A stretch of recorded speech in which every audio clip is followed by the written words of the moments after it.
What's up, everybody? Welcome back to the channel. Today is going to be cool because today we are going to go over my 1990 Mercedes W124 Wagon, aka GERPANADA. Stay tuned.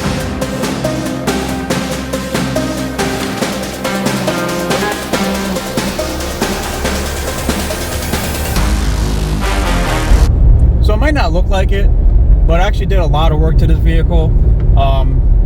Being that I bought it non-running and not knowing that the transmission was working or not.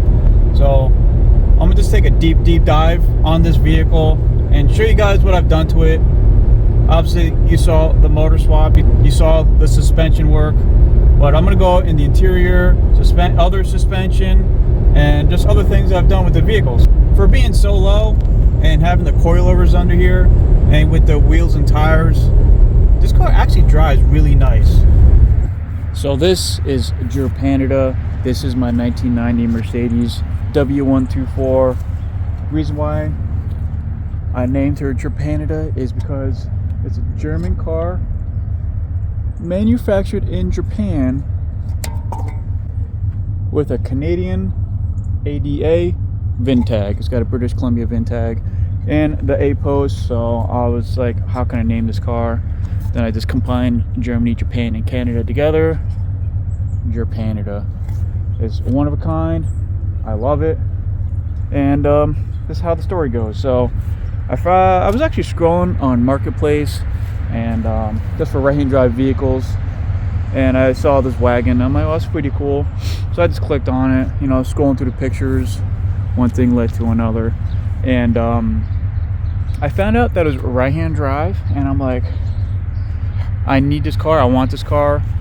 I love older Mercedes. I have a 1990 190E that is been featured in this video in this series before, and I was like, I need this car. How can I get this car? So I went down to the city, picked it up in Queens. So I actually went down there twice. First time we did not agree on price. Called them up like 3 days later. I'm like, bro, we got to work something out. I need this car. This car is awesome. Went back down there. We agreed to some terms and I brought her home. So it needed a lot of work and I was up for the challenge, and I think it came out spectacular. And as you saw in the previous videos, I did the motor, I had to do the tranny, the suspension, and I think she came out great. So we'll start off with the motor. It's funny how it's right-hand drive and the hood release is on the left side. Pull that. What's super nice about this older Mercedes is that the hood extends like 90 degrees. Flap these little levers there, so it goes up halfway, then you flap those levers, then she really falls over. It makes it really nice working on the car. This is probably like 2 years or so after I did the motor swap. She's got the 2.3 liter. I do plan on rebuilding the OEM motor that came with this car. It's kind of funny how it's a 2.3 liter because here in America they all came with the straight sixes and it's the 300 TE. So at the end of the day, I'm pretty sure this is a 230 TE. New plugs, new wires, new cap, new rotor, new fan, new washer bottle cap, YSR suspension. The headers did not really last. I gotta redo those. I just wanted to keep it nice and clean. I did have an issue with overheating. She was running hot and almost overheating, and actually like 2 months ago I actually finally fixed it over the 2-year span, and ended up being I had to swap out the switch here. That solved all the problems, made the fans kick on because the fan was never kicking on, and I just was cooling it down by driving it or just shutting it off. With the transmission, somehow water got inside and caused major issues internally. I brought GERPANADA to a Mercedes tech and he completely rebuilt the transmission. Now she works perfectly. I also installed a new transmission mount and flex joint. Boom. And that's the first stage. Alright, let's go check out the interior.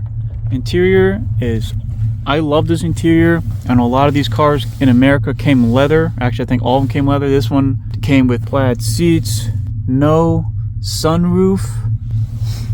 pretty much all stock. I did get my little charm here. I got this in Japan, and I figured this would be perfect along the mirror.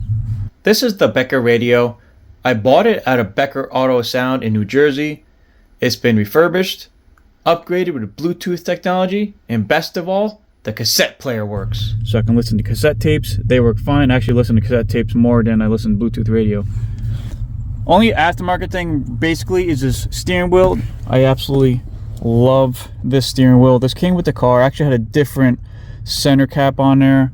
It was actually crushed in. Looks like they like tried to hit the horn or whatever and crushed it in. Get it to work in there. Actually cut a medicine bottle, filled it with glue, put some screws in there. It was a whole process how we got that to fit, and I think it looks great with the Nardi steering wheel. And if you guys are wondering about the horn, that's this one right here.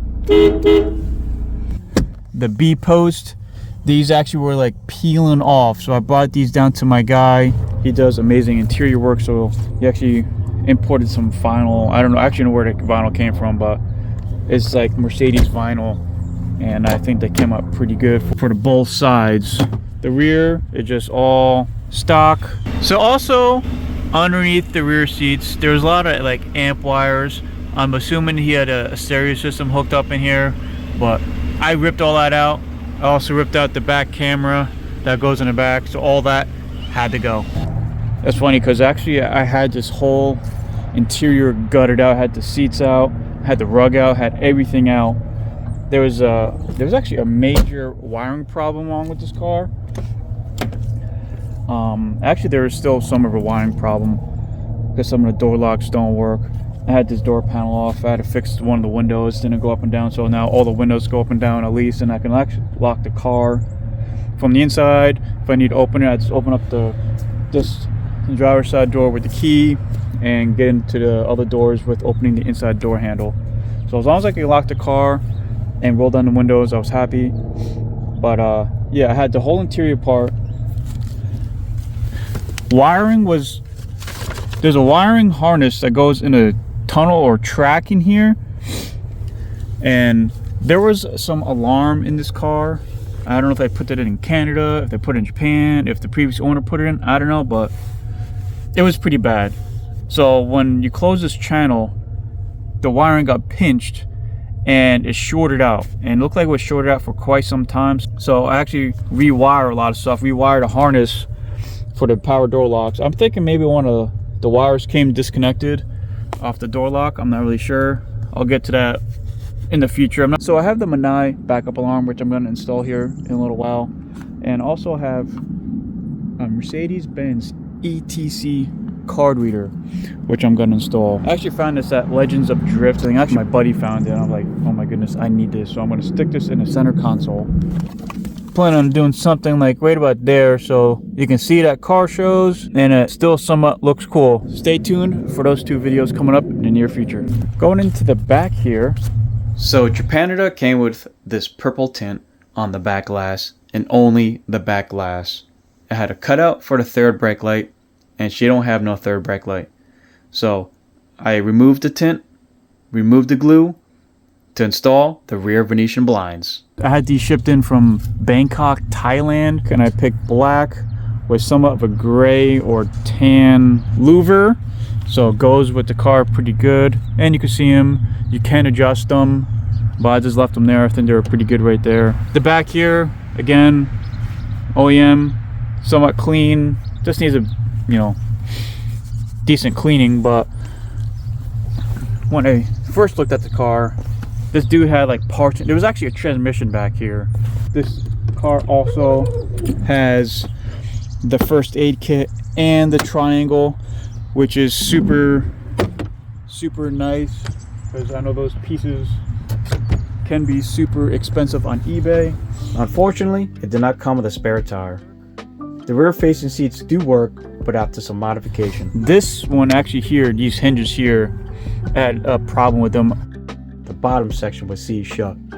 I forced it open and broke all three hinges to find out there was water under the cushion.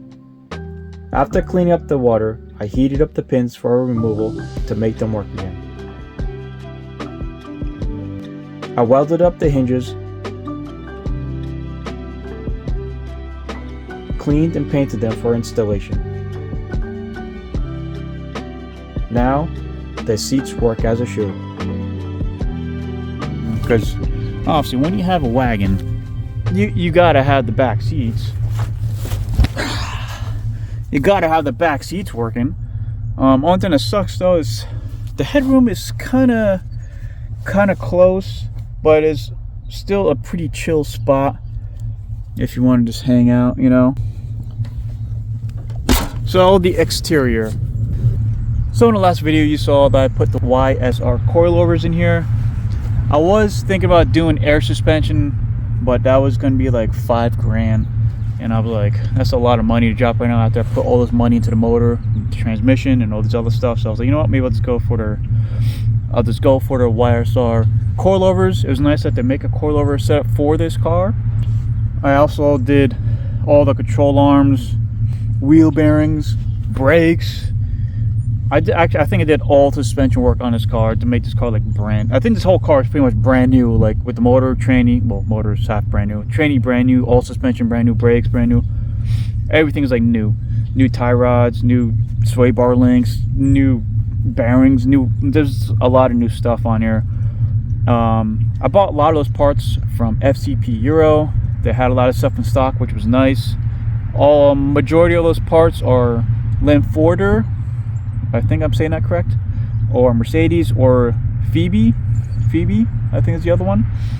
But otherwise working out great. I did have one slight issue with the alignment. I had to put a center bar in. I forgot what the name of that is, but they just had to get that bar and lined it up, and it lined up pretty well. And she drives straight, she drives good. It felt more comfortable than my C300, which is hilarious. But enough of that. So I got Alzor 803 wheels.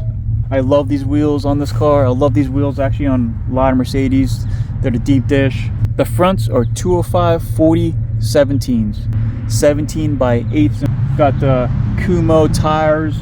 It's funny because I was actually looking at this one website trying to figure out what tire I should put on this car with the drop, and I was just looking at this one vehicle. It was actually the same car, same wheels, but he had air ride, and it told me the specs of the tire, so I just went with those specs. And when I had them mounted and balanced, I'm like, it's a little more stretched than I wanted to, but for now I'll deal with it. And actually it still looks pretty good. On the back we have the same tire, obviously. We have two 15 40 17s, and these are 9-inch wheels. There's no spacer on here.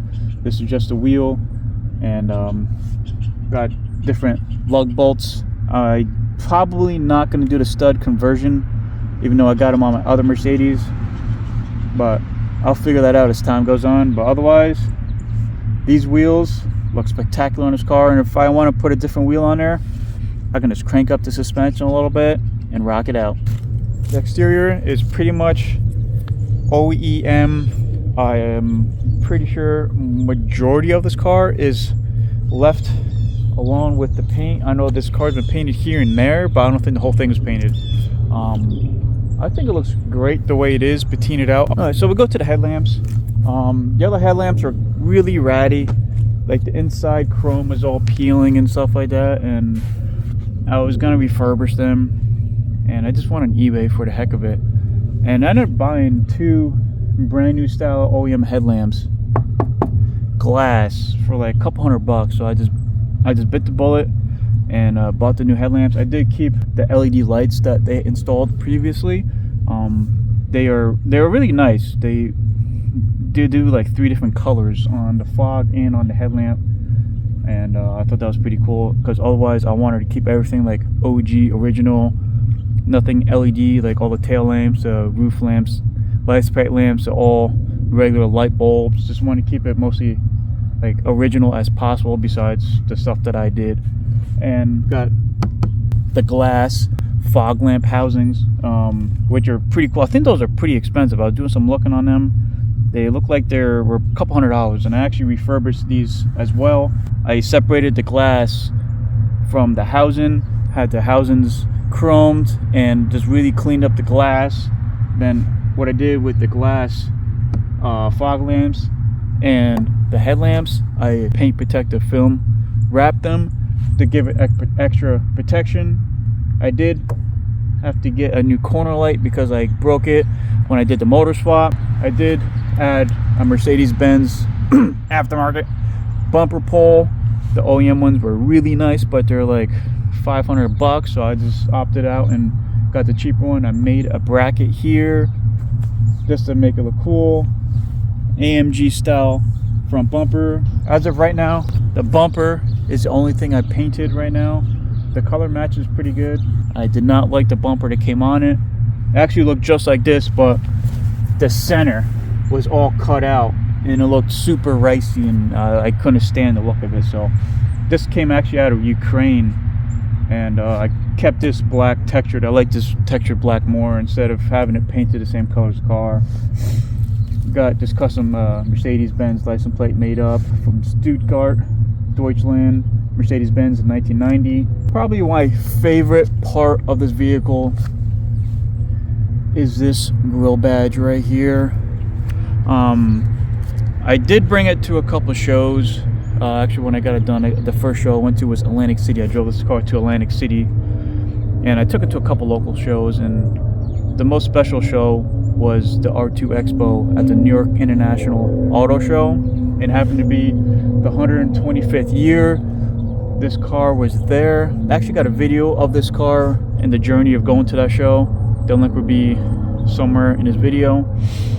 And that was really special. It was really cool because I always wanted to get one of my cars in there, and it happened to be GERPANADA. And they ended up selling these cool coins, and I was like, that'd be a perfect grill badge for this car. So when I got home, I did some measuring, protected the coin with some tape, and started drilling. I found all the hardware needed, countersunk the holes, and cut a piece of rubber. My next trip to the auto show, I installed the new one-off grill badge, and she looks great. Also, I had to go with the Mercedes Club of Canada grill badge because she's got the Canadian VIN tag. I wanted to incorporate Canada in here in one way, shape, or form. I found that on eBay, and I think she looks pretty good there. I actually put that on right before the auto show, so she can be on there for the auto show. This Nippon Touring Club grill badge here. I actually found this import Carlisle, and I was like, wow, this grill badge is so cool. It was super expensive, and I was like, this would be awesome for GERPANADA. And I was like, only issue is I can't put this on the grill because God forbid something happened to this thing, I would be like devastated. So I actually made this bracket, and I got easy pass mounts and stuck it right on the inside there, and I think this would be a perfect spot for that grill badge, or my windshield badge. So now it's protected from the elements. I can always take it out and put it in a glove box if I wanted to. This right here, I'm assuming is for the alarm. When I tap it, the pad lights up blue, and that's it. So for now, I'm just gonna leave it there. So this emblem, I just popped on there. I think it's off like a C300 or something like that from a junkyard. I do have the NOS, new old stock emblem for this car I found on eBay. So after I repaint the whole car and make it nice, I am gonna put that emblem on here. So I'm thinking, since this car came from Japan, I want to assume that this car came from Okinawa. I'm not 100% accurate, but the reason why I say that is because there was a Marine badge here, and there was at one time a Super Chips emblem over the Yanase decal, and I actually ended up Googling Yanase and ended up being a huge dealer in Japan, and there was actually a Yanase dealership in Okinawa. Actually, I passed it. I wanted to stop, but we just ran out of time. But next time I go to Okinawa, I wanted to stop there.